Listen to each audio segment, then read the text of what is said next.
ನಮಸ್ತೆ ವೀಕ್ಷಕರೇ, magic bowl cooking ಚಾನಲ್ಗೆ ಸ್ವಾಗತ. ಇವತ್ತಿನ ನಮ್ಮ ರೆಸಿಪಿ ಬಂದ್ಬಿಟ್ಟು ಸಿಹಿ ಕುಂಬಳಕಾಯಿಂದ ಮಾಡಿದಂತಹ ಗಾರಿಗೆ. ಬನ್ನಿ ಯಾವ ರೀತಿ ಮಾಡೋದು ಬನ್ನಿ. ಮೊದಲಿಗೆ ನಾನು ಕುಂಬಳಕಾಯಿನ ತುರಿಯನ್ನು ತೆಗೆದುಕೊಂಡು ಅಳತೆ ಮಾಡ್ಕೊಂಡಿದ್ದೀನಿ. ಅದು ನನಗೆ 1 ಬೌಲಷ್ಟು ಬಂದಿದೆ. ಅದೇ ಬೌಲಲ್ಲಿ ಅಳತೆ ಮಾಡ್ಕೊಂಡು ನಾನು ಬೆಲ್ಲದ ಪುಡಿಯನ್ನು ತೆಗೆದುಕೊಂಡಿದ್ದೀನಿ.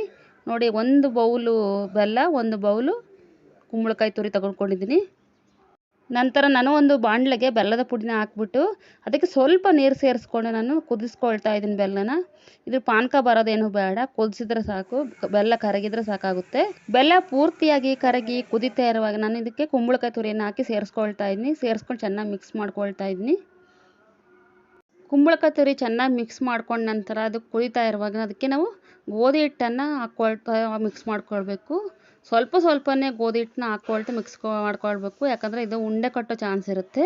ಹಾಗೆ ಸ್ವಲ್ಪನೇ ಗೋಧಿ ಹಿಟ್ಟನ್ನು ಸೇರಿಸ್ಕೊಳ್ತಾ ನಾವು ಇದಕ್ಕೆ ಗಟ್ಟಿಯಾಗುವವರೆಗೂ ಮಿಕ್ಸ್ ಮಾಡ್ಕೊಳ್ತಾ ಹಾಕ್ಕೋಬೇಕು ಹಿಟ್ಟನ್ನು. ನನ್ನ ವಿಡಿಯೋನ ನಿಮ್ಗೆ ಇಷ್ಟ ಆಗಿದ್ದರೆ ಲೈಕ್ ಮಾಡಿ, ಸಬ್ಸ್ಕ್ರೈಬ್ ಮಾಡಿ, ಸಪೋರ್ಟ್ ಮಾಡಿ. ಮಿಶ್ರಣ ಗಟ್ಟಿಯಾದ ಮೇಲೆ ನಾವು ಗ್ಯಾಸ್ ಸ್ಟವನ್ನು ಆಫ್ ಮಾಡಿ ಕೆಳಗೆ ಇಳಿಸ್ಬಿಟ್ಟು ಇದಕ್ಕೆ ಏಲಕ್ಕಿ ಪೌಡ್ರನ್ನು ಸೇರಿಸ್ಕೊಂಡು ಮಿಕ್ಸ್ ಮಾಡಿಕೊಂಡು ಪೂರ್ತಿ ತಣ್ಣಗಲು ಬಿಡಬೇಕು. ಗಾರಿಗೆ ಹಿಟ್ಟು ಪೂರ್ತಿ ತಣ್ಣಗಾದ ನಂತರ ಅದಕ್ಕೆ ಸ್ವಲ್ಪ ಕೈಗೆ ಎಣ್ಣೆ ಸವರ್ಕೊಂಡ್ಬಿಟ್ಟು ಉಂಡೆ ಮಾಡಿಕೊಂಡು ಈ ರೀತಿ ತಟ್ಕೋಬೇಕು. ಎಣ್ಣೆ ಕಾದಾದ ನಂತರ ಗ್ಯಾಸ್ ಸ್ಟವನ್ನು ಮೀಡಿಯಮ್ ಫ್ಲೇಮಲ್ಲಿಟ್ಟು ಗಾರಿಗೆಯನ್ನು ಒಂದೊಂದಾಗಿ ಹಾಕ್ಕೊಳ್ತಾ ಕರಿಬೇಕು. ನಾವು ಹೈ ಫ್ಲೇಮಲ್ಲಿಟ್ಟು ಕರೆದ್ರೆ ಮೇಲೆಲ್ಲ ಸೀದೋಗುತ್ತೆ, ಒಳಗೆ ಬೇಯೋದಿಲ್ಲ. ಹಾಗಾಗಿ ಮೀಡಿಯಮ್ ಫ್ಲೇಮಲ್ಲೇ ನಾವು ಕರಿಬೇಕಾಗುತ್ತೆ.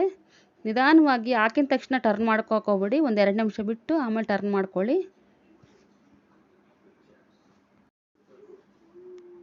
ಗಾರಿಗೆ ಕೆಂಪಾಗಿ ಕರೆದ ನಂತರ ನಾವು ಇದನ್ನು ತೆಗೆದಿಟ್ಕೊಳ್ತಾ ಇದ್ದೀನಿ ನಾನೀಗ. ಇದೇ ರೀತಿ ಎಲ್ಲ ಗಾರಿಗೆಗಳನ್ನು ಕರೆಯಬೇಕು. ಈಗ ಟೇಸ್ಟಿಯಾದಂತಹ ಗಾರಿಗೆ ರೆಡಿಯಾಗಿದೆ. ನೀವು ರೀತಿ ಗಾರಿಗೆ ಟ್ರೈ ಮಾಡಿ, ಯಾವ ರೀತಿ ಬಂತು ಕಮೆಂಟ್ ಸೆಕ್ಷನ್ ತಿಳಿಸಿ. ಮತ್ತೆ ಮುಂದಿನ ವಿಡಿಯೋದಲ್ಲಿ ಭೇಟಿಯಾಗೋಣ. Okay, take care, bye bye, see you.